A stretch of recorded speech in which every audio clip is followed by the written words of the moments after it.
Okay, right, we are back, huh?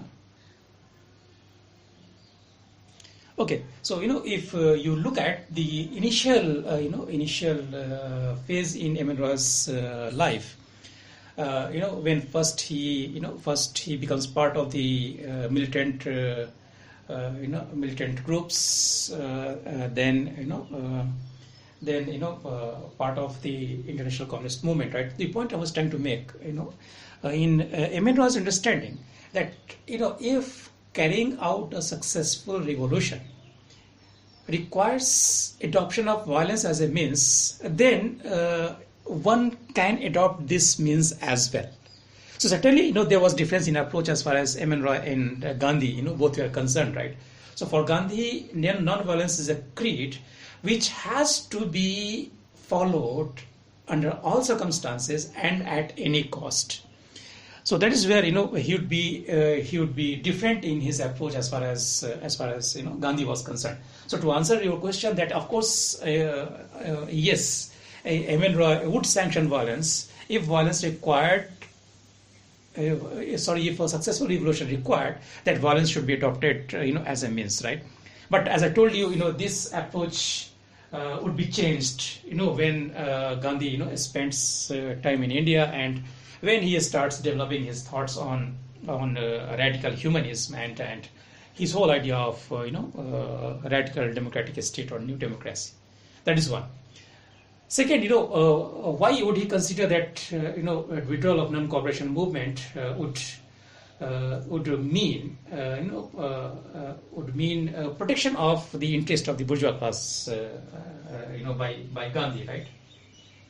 Now, if one looks at M.N. Roy's views, so in his understanding, Gandhi had decided to withdraw the non-cooperation movement precisely at a point when it was about to be transformed into a full-fledged revolution.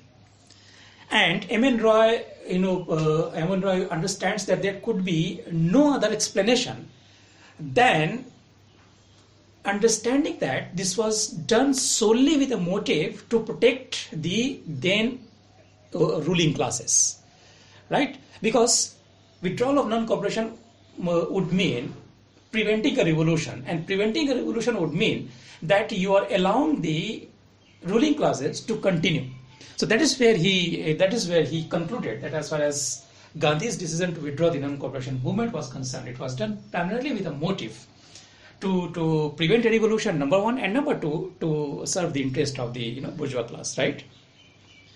Because please try to understand, M.N. Roy here is not trying to distinguish between the Britishers and the Indians. For him, bourgeois class is composed of the capitalist classes or the or the emerging bourgeoisie, and they could be from India or they could be from Britain, right? They could be from India or they could be from Britain, right? Okay, so is that clear? Okay, right. Okay, right. Okay, any more questions?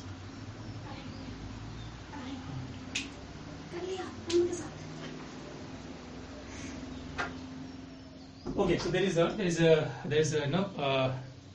last issue that we can discuss. I think we can stop here and we can discuss it tomorrow, right? Yeah, will that be okay?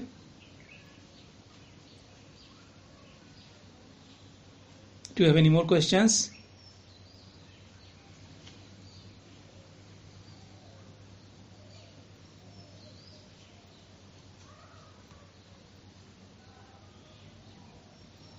Okay, right. So what we'll do, and that's the last part of our discussions on M.N. Roy's political thought, wherein we would discuss his whole idea of radical humanism, or wherein he considers that this would be the only approach, and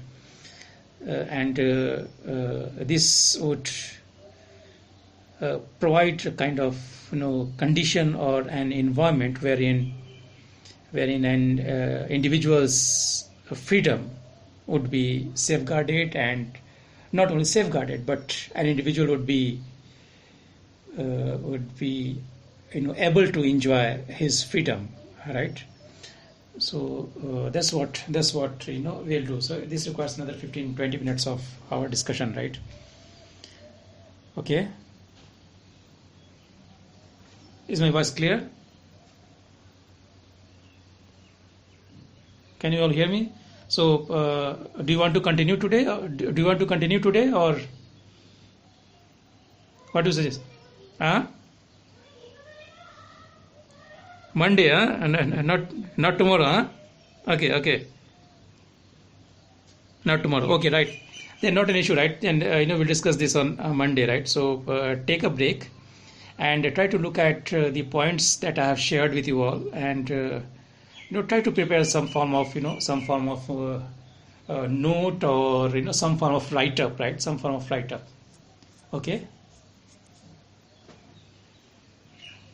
Okay then. Class will meet on Monday. Okay. Okay. Right.